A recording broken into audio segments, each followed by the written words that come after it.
Here's Sang-Hoon Chin, far side circle, finds the Trevor, it's Sylvester, he scores! Oh, what a rocket from number 16.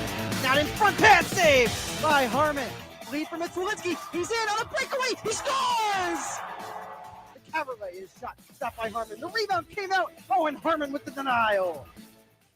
Live from the Business RadioX studios, welcome to episode 54 of the Atlanta Gladiators podcast. I'm your host, Liam Gotimer, the Director of Broadcasting and Communications for the club. Before we begin, this is a friendly reminder to subscribe to the Atlanta Gladiators podcast on Apple Podcasts, Spotify, Amazon, or wherever you enjoy your podcast. For team info, follow us on social media at ATL Gladiators and online at atlantagladiators.com. And with that, I'd like to welcome today's guest, Atlanta Gladiators goaltender, Brad Barone. Brad, thanks for coming on. Liam, thank you for having me. It's great to be here. It's my pleasure, for sure. So, Brad, let's start off coming off of a back-to-back set in Quebec against the Trois-Rivières Lions. How was it? How was the trip for the boys and yourself?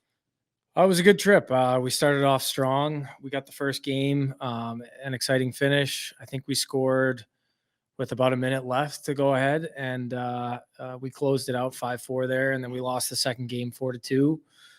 Overall, a good trip, fun trip. Nice to be up in Quebec. That was a first for me. And I think I only have one more team left to play against in the East Coast Hockey League. And I think I'm going to hopefully hit that this week against Orlando. Okay, sounds like a plan. That's awesome. And you mentioned that first game for the Gladiators. It was a back and forth contest. We would score, they would score, we would score, they would score. But I'm curious, you mentioned Micah Miller's goal in the final 39 seconds of the game. What was the reaction from the club? And just, you weren't on the bench, but just in the net, just seeing what was happening on the ice there. I skated over, and it was a big relief. I think we were ecstatic to get a regulation win. Hopefully, at that point, it felt like we were going to. And it was, like you said, it was a little bit of a heavyweight bout, back and forth, counter punches, and to finally go ahead like that in the last minute was big. So you mentioned that was your first time in Quebec. How was it? I liked it. I had a good time, a couple good meals, nice pool at the hotel. We were at a Marriott, a Delta. So really cool. There was snow on the ground, so it felt like a nice Quebec winter. You took my question right out of my mouth there. Definitely a little bit of snow. I noticed from some of the Glads faithful that had made it to Calais Videotron that there was quite a bit of snow out on the ground. So you got a good accent there. That was not bad. Yeah. Calais Videotron. Yeah, that's pretty good. I saw them in the stands there. They had their Gladiators jerseys on, loud and proud. Looked really good, and it was nice to have some support. I really appreciate, by the way, the acknowledgement of the French accent. Towards the end, I was calling the game, the first game, and I have an intern that works with us, and he's based out of Canada. And I was saying the Trois-Rivières Lions for the longest time, and he goes, "Hey, Liam, just let you know, Lions." Oh, I was like, okay. So I added the French accent the remainder of the two games. So happy you noticed that there. That was cool. Good for you. Yeah, I appreciate the effort. I'm no authority on it, but it certainly worked for me. I like to think I can yuck it up a little bit in French. I learned in high school, and I was speaking with their manager a little bit, but it's amazing how fast they speak. It's really hard to keep up. I bet the manager was impressed though. Did you, get any brownie points? I remembered a few words. Yeah. I mean, my gear was dry the next day. So I was appreciative of that. Gitch was dry and everything. There was, it was good. We had a nice little conversation. It comes back to you, but you forget so much of the vocabulary over the years. Right. I'm certainly not necessarily a spring chicken by hockey playing standards. All right, Brad. Well, let's go back to the beginning for you. You grew up in Medfield, Massachusetts. I'm curious. I asked everybody who comes on the Atlanta Gladiators podcast, how did you get into the sport of hockey? How did you fall in love with the game? I was a big Batman guy when I was 2, 3, 4 years old. So I, for whatever reason, was gravitated towards the equipment. I thought it kind of looked like Batman, so I put on the goalie pads early on and never looked back. Okay, so you knew you wanted to be a goalie from the beginning. I wanted to play hockey. I did play forward for a time, and once I switched to goalie, there was no going back for sure. I was a catcher in baseball, so that was pretty natural transition. So you were baseball first, and you were a catcher, and then you transitioned to hockey, and you decided. I think it might have been T-ball. Okay. All right. A little bit younger. But yeah. All right. Cool. Yeah. So definitely liked catcher, and goalie. I played soccer goalie too, actually. Oh, very nice. Wow. So Yeah. you've been all around for sure. So A lot of different objects coming at me. yeah, right. Not a first for Brad Barone for sure. So you grew up on the Northeast, as did I. Medfield. That's not too far from Boston, from downtown. What, half hour, 45 minutes? That's thereabouts. It's in between Providence and Boston. It's right near where the Patriots play in Foxborough. So Okay. it's definitely a new chapter in Foxborough. No more Bill Belichick. I know, right? So you grew up a Pats fan, Bruins fan, Boston all around, or? Bruins for sure. I mean, that's the big one. Okay. Yeah, definitely like, the Pats right down the street. Yep. My dad's from Canton, Ohio, so I was rooting for the Browns this year with the Pats not in there in the playoffs. So it was kind of a tough showing. Have you watched any NFL? I know this is a hockey podcast. I would have bet my bottom dollar that the Browns would have won that game, and they just. It was the pick six what Yeah. really turned the tide there. The first one. Yep. I'm a Jets fan, so I have a soft place in my heart for Joe Flacco, right? And it was definitely a good story, for sure. Yeah, he did a great job. He really turned the season into the positive. But I was with you on that. I thought their defense was really good, and I think it translates across all sports. When you have a good defense, usually you have a good team.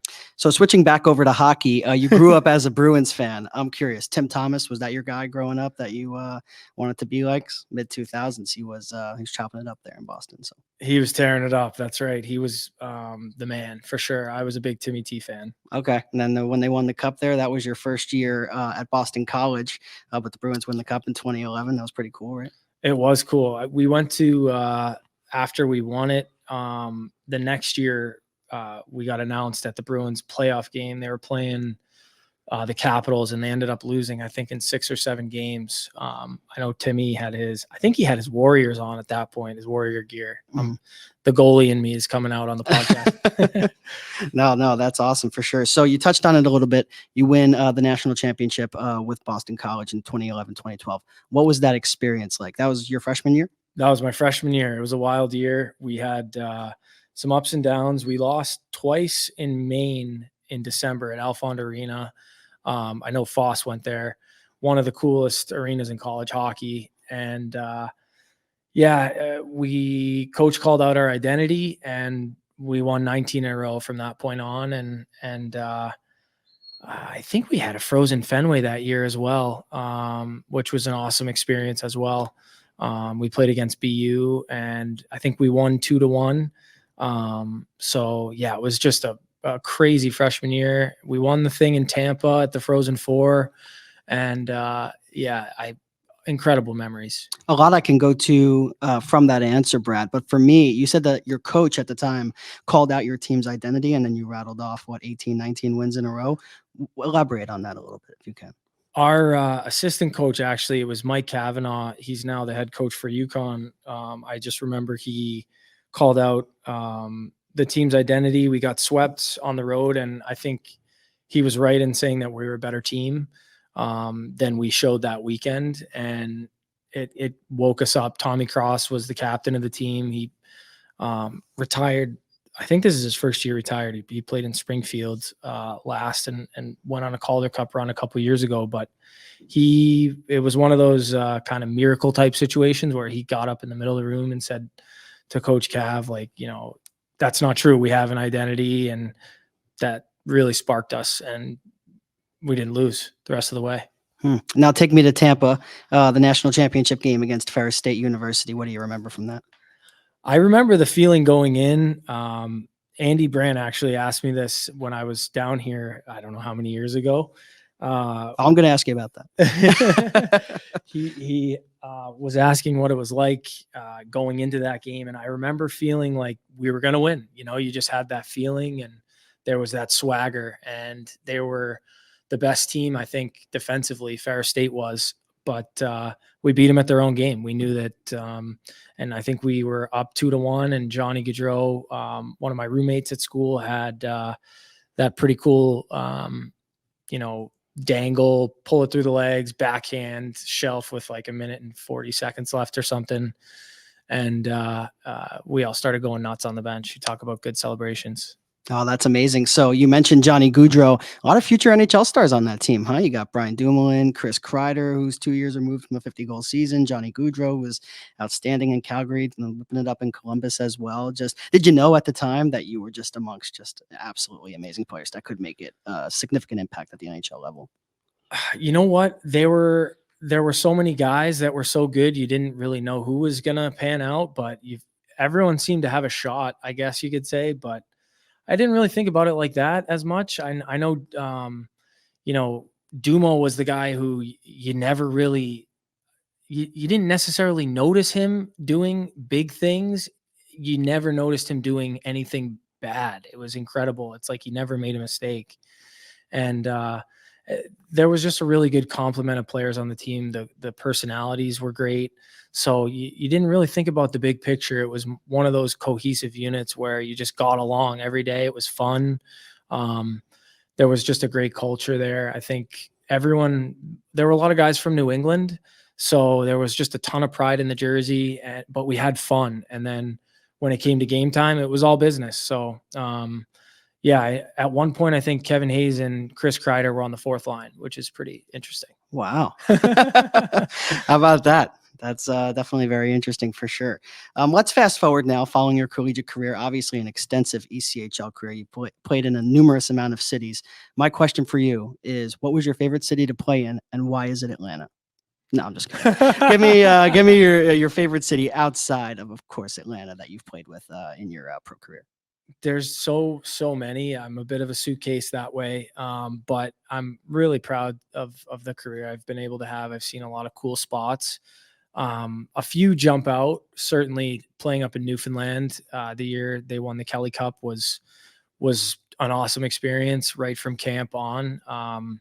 It was fall up there. Really, being from New England, I love a good autumn, and they have a great one up there for anyone who's looking to go somewhere cool in the fall. Keep that in the back of my mind. All right. Yeah, it's beautiful. And we toured around the island. We played in Cranbrook and a couple of other, Sherbrooke and a couple of other places. Cranbrook, that's the M&M. That's a private school. Yeah, right. That's where Patrick Brown actually went. He went to Cranbrook. But anyway, I digress. Salt Lake City was an amazing place as well to play.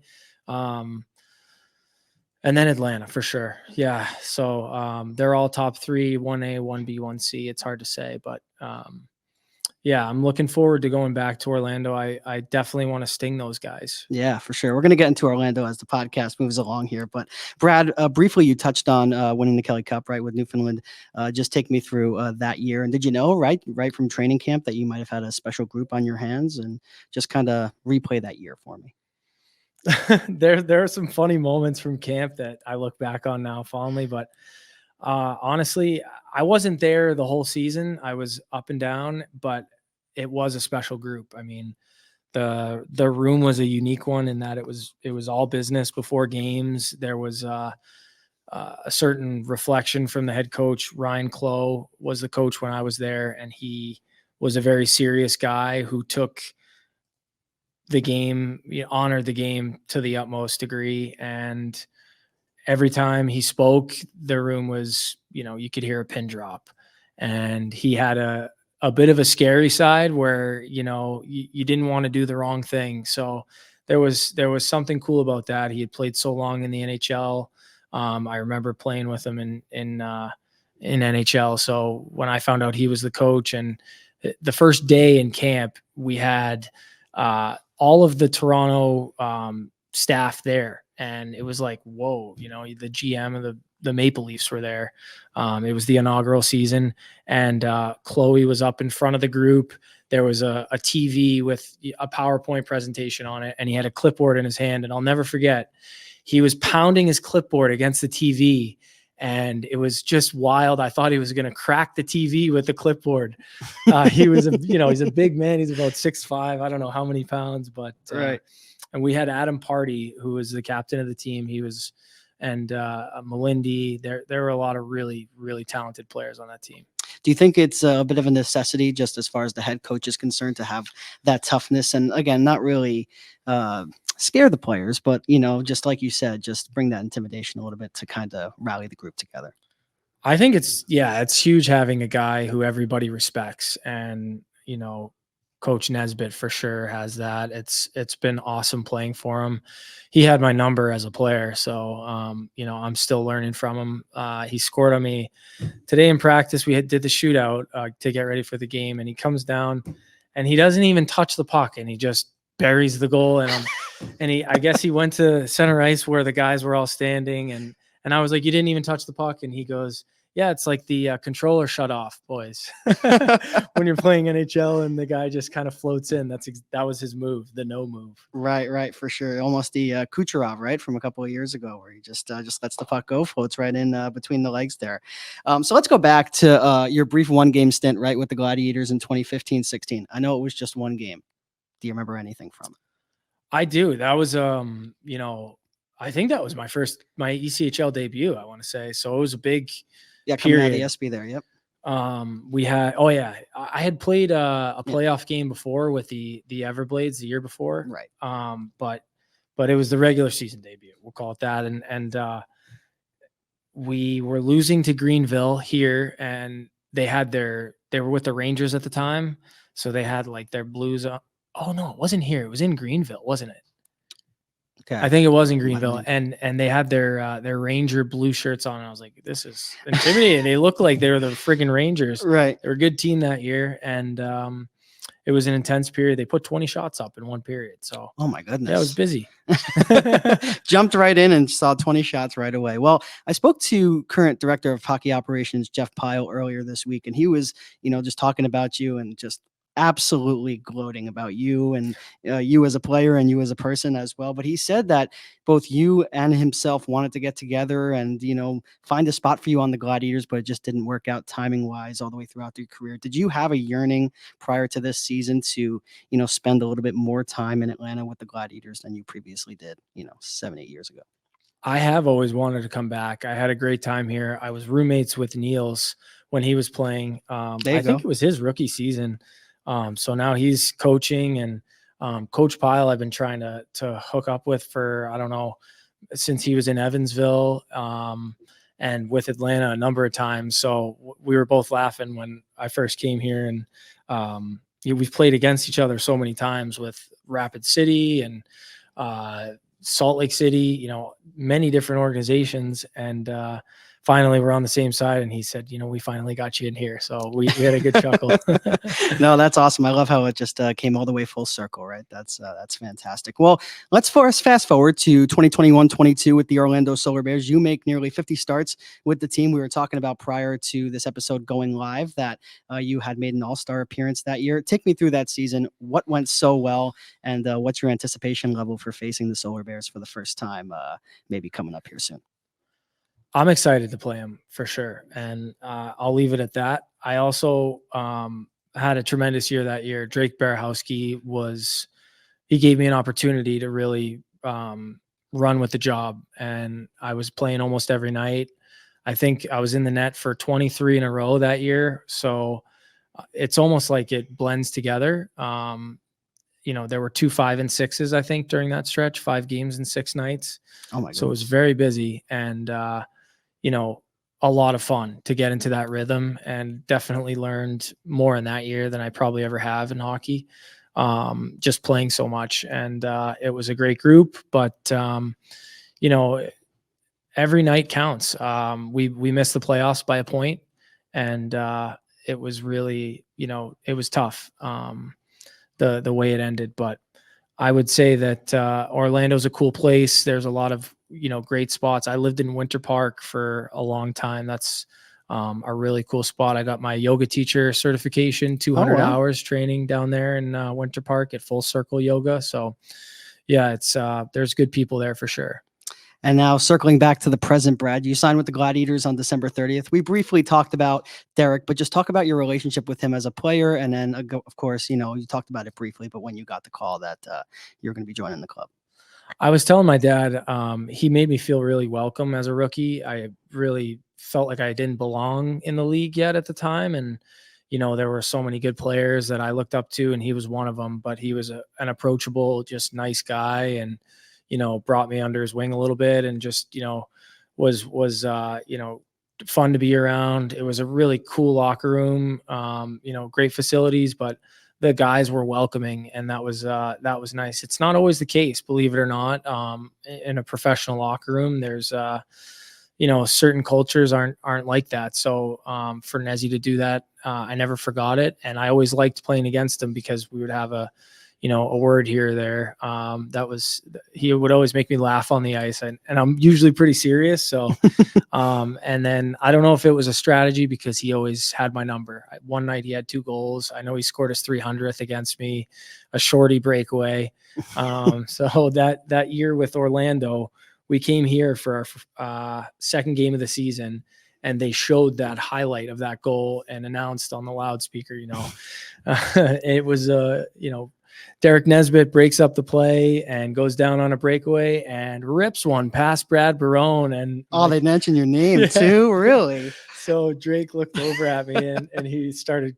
We were laughing pretty hard, but it's hockey's one big family. So I really feel like just great to be playing for him, and I definitely want to do right by him. He gave me an opportunity here, and I will do right by him. And specifically with this group, right? It's definitely a little bit more of a young team. What can you say just to that welcoming nature that you were alluding to from a group that many are in their first pro year? It's a great culture here. I think the guys are a cohesive unit. It really does feel like that. And I think, Coach Nesbitt has put his personality into the team that way, where everyone has the right approach and makes you feel welcome. And his personality is in the team in that there's a lot of good players. I think our record maybe doesn't show it at the moment, but I think there is talent in this room, and I think we're coming together. And I don't want to give any team bulletin board material, but I really think that we could do some damage. Yeah, for sure. Definitely during the latter half of this season, we'll certainly see. So we go from a group of young guys to one young player in particular, and I'm talking about your goaltending counterpart in Gustav Stavus Grigals. Talk about your relationship with him since joining the team. I really enjoy being teammates with Goose. He has talk about welcoming. He's just a great person, and he's got a lot of experience under his belt for a young guy. He started for another Hockey East big time goaltending school, UMass Lowell. Connor Hellebuck. Some call it Goalie U, I think is what he said it was, and I think that was a good choice. And then he was up in Alaska as well, so he talked a little bit about playing in Alaska. He's getting 40 shots a night, and then playing for UMass Lowell, maybe getting 18 or 22 some nights, and completely and being expected to produce a win. Right. It's a completely different approach to goaltending. So he's got a great eye for the position, and we help each other out. We try to help each other out from a goaltending perspective and just be supportive teammates. I just read an article recently about Jonathan Quick playing against Corey Schneider in New England Prep School at Avon and Andover, and Schneider talked about the difference between Andover getting peppered to going to BC and facing maybe 20 shots, but the requirement to have a win. And it's a challenging thing to do, and I think Goose has really a dedication to his craft, and I think he's got a great future. I'm curious, as a goaltender, do you find it more difficult facing 18 shots on a night or 45, 50? I think it depends on the quality, but generally, yes, it's more difficult, I would say. But if they're grade A's and they're sporadic, it's really tough. I mean, to keep the rhythm going. Sometimes you can stay into it by getting out of the net and playing the puck. That's one thing Goose and I talk about a lot.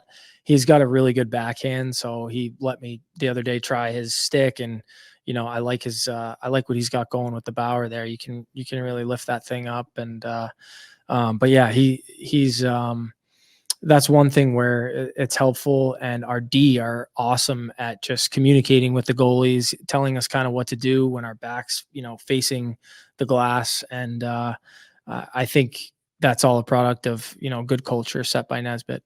No, that's awesome for sure. Now let's transition to a little bit of a different topic here. I don't remember what game it was specifically, but I was at Gas South Arena calling the Gladiators game, and you went out onto the ice for warm-ups, and I noticed you had a new mask on, and I was like, "Oh man, that is sick!" So tell me behind the inspiration behind the Gladiators theme mask.